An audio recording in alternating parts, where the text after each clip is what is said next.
დასასანქცირებელთა სიაში უკვე მაგნიცკის სიაში ვარ, ის გომელაური ვახსენეთ. ეს კაცი რა, რო ვიძახით ხოლმე, ცალცალი ლასტებით მოვიდაო და ცალცალი ფეხსაცმელები და ცალცალი კალოშებით მოვიდაო, მართლა თუ ვინმე ცალცალი ფეხსაცმლით მოვიდა, იყო ჭუკი.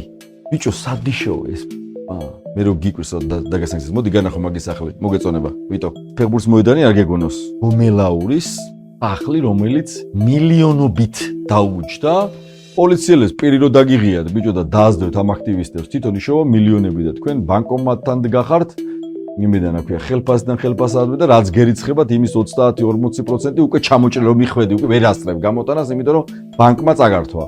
და მე ესეთი კაცი ფას დაგიძახებს და მირბიხარ და გოგოსცემ, ახალგაზრდა ბიჭსცემ, ან ოჯახი არ აკავთ, ან ახლობელი არ აკავთ, ან ვიღაცის არ გიტყდებათ. ჭუკის ეძახოდნენ ამას და გიждდება, ხო, ის ჭუკის რო ეძახი, ანუ მაგნიცკის სიაზე რეაქცია არ აქვს.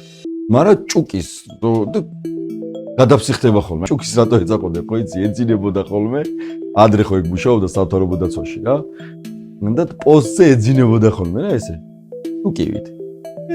ეძახიან ჭუკის. და სხვათა შორის ის რა, პარლამენტში რო იყო, იქაც უთხარი რა, რომ ის მეთქე, მინისტრო ჭუკის ეძახიან, მართლა უხერხულია, იმიტომ რომ თვითონ ეღადავებოდნენ შიგნით რა, ეხაც ეღადავებიან.